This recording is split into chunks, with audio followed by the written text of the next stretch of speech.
और सिर्फ सांसों का रुकना मौत नहीं होती, जिनका जमीर मर जाता है वो भी मर जाता है। ये अभी और रहेगा, पहले वो हिंदू मुसलमान जैसे वो भी यहां करके देख चुके ये लोग, धर्म विरोधी सब कुछ करके। लेकिन सवाल ये है, ये लड़ किसके लिए रहे? इनमें से कौन सा ऐसा जिसका पेपर लीक हुआ है? क्या जरूरत है इनको आने की? क्या जरूरत है इनको खड़े होने की? इनके घर वालों को डर नहीं लगता क्या? क्या उनकी जान कीमती नहीं है क्या? क्या वो आपके लिए लड़ते लड़ते शहीद हो जाए तो भी ना आप जागो? आपको याद है सरदार भगत सिंह क्यों फांसी का फंदा चूमना चाहते थे? मैं कोई बात हवा में नहीं कहता। पहली बात, अगर मैं कह रहा हूं यहां खड़े होकर एडवोकेट चंद्रशेखर आजाद कि यहां से संसद तक आदमी आदमी होगा, तो आदमी आदमी होगा। मेरी बात को आप याद रखें। और सुनो, महापुरुषों की तस्वीरों के अलावा झंडा भी कोई नहीं होगा, क्योंकि इस आंदोलन के साथ खड़े हैं। इस आंदोलन से कोई राजनीतिक लाभ नहीं चाहिए। मेरी बात को आप याद रखना कि पिछले 10, 12, 15 साल में तो ऐसा प्रोटेस्ट दिल्ली में नहीं हुआ होगा। कारण क्या है? कारण क्या? अरे भैया देख कर तो ये जिनके लिए लड़ रहे हैं ना, उनको भी नहीं पता कि उनके लिए लड़ रहे हैं। बिल्कुल आगे फूट गई। यहां तो मीडिया बहुत कुछ तय कर देता है। वो सुई के बराबर इस आंदोलन में इनके मन का खोट ढूंढ रहे हैं।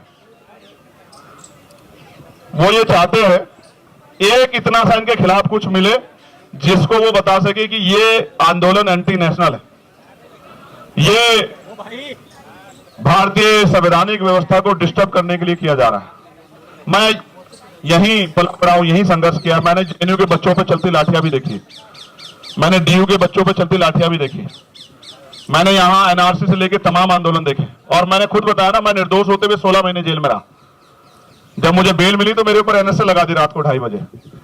हम भरोसा करते हैं लोकतांत्रिक व्यवस्था में, संवैधानिक व्यवस्था में, अपने जो गवर्नमेंट के इंस्टीट्यूशन है उनमें भरोसा करते हैं। हमें लगता है अगर कोई नहीं सुनेगा तो कोर्ट सुनेगी, तो जब कोर्ट से बेल मिलती है तो फिर एनएसए लग जाता है। कहां जाएंगे हम लोग? हम यही आंदोलन कर सकते हैं। और जिनको लगता है आंदोलन से कुछ नहीं होता, मैं आपको फिर कह रहा हूं, 2 दिन पहले हम लोग मिले थे, मैंने इनसे कहा था कि आप भगवानो मेरी बात को कि बहुत कुछ होगा, बहुत कुछ होगा, बस आप डटे रहो। और मैंने इनसे कहा कि 20 तारीख तक डटे रहना। मैं प्रार्थना करता हूं महापुरुषों से, कुदरत से, प्रकृति से कि वो 20 तारीख तक इस आंदोलन को और मजबूत करे, स्वस्थ रखे, क्योंकि 21 तारीख की सुबह बहुत सुनहरी होगी भारत में। मेरी बात को आप याद रखें।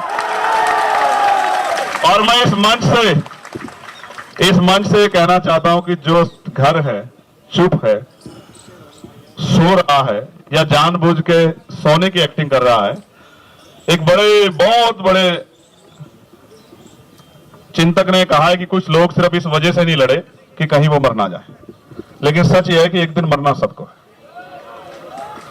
चाहे लड़कर मरो और चाहे डर कर मरो, चाहे मुकाबला करके सामना करो, चाहे हार मान के बैठ जाओ। और मान लो तो हार और ठान लो तो जीत। और सिर्फ सांसों का रुकना मौत नहीं होती, जिनका जमीर मर जाता है वो भी मर जाता है। ये जिंदा लोगों का मंच है, मैं इनको बधाई देता हूं।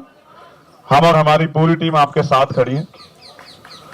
जो यहां से मुझे आज सुनेगा, मैं निमंत्रण नहीं भेजूंगा ना, मैं फेसबुक के जरिए आपसे अपील करूंगा। 20 तारीख को मैं यहां मिलूंगा, पार्लियामेंट चलेगी। मैंने भी कोई कमिटमेंट किया, मैं टेहरी जा रहा था तो पुलिस के भाइयों ने मेरा बड़ा सम्मान किया, मेरी शर्ट फाड़ दी। तो मैंने वादा किया था कि 20 तारीख को मैं उस फटी शर्ट को पहन के देश की पार्लियामेंट में जाऊंगा, बताने के लिए, ये बताने के लिए नहीं कि मुझे लाठी लगी है या मेरी शर्ट फाड़ दी गई है। जब हम संघर्ष करने जाएंगे तो मिठाई तो नहीं मिलेगी, लेकिन ये बताने जाऊंगा कि सत्ता कितनी तानाशाह हो गई है। वो 3 किलोमीटर की आवाज को भी नहीं सुनती और 300 किलोमीटर की आवाज को भी नहीं सुनती। और हमें भरोसा है इस देश की महान न्यायपालिका पे कि वो हमारे दर्द को सुनेगी। एक दिन पहले पेपर लीक की खबर आती है, जब बच्चा अपना पूरा मन बना के हिम्मत करके पहुंच गया सेंटर पे, और जब वो खबर आती है तो वो ऐसा हो जाता है उसको जैसे उसकी शरीर की हिम्मत टूट गई हो। और मेरे आज भी याद है ना, पेपर के समय हम लोगों ने भी बहुत पेपर दिए हैं विजय,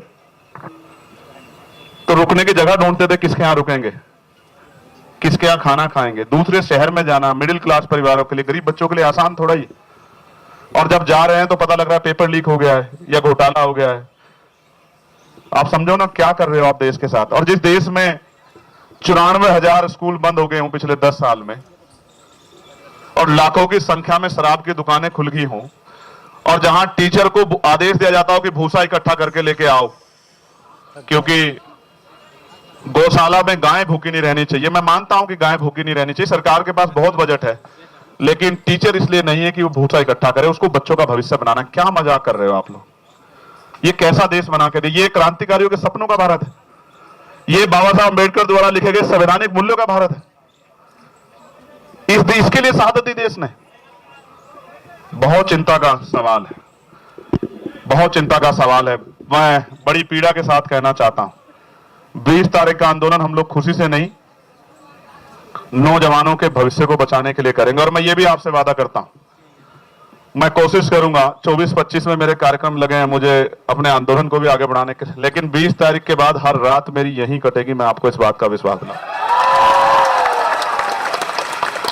और ये उन लोगों के लिए संदेश है मेरा जिनको लगता है कि आंदोलन में कम लोग आते हैं, आंदोलन छोटा है, आंदोलन तो बस सिर्फ नाम का हो रहा है। तो 20 तारीख के बाद, 20 तारीख तो आपकी, 21 तारीख हमारी।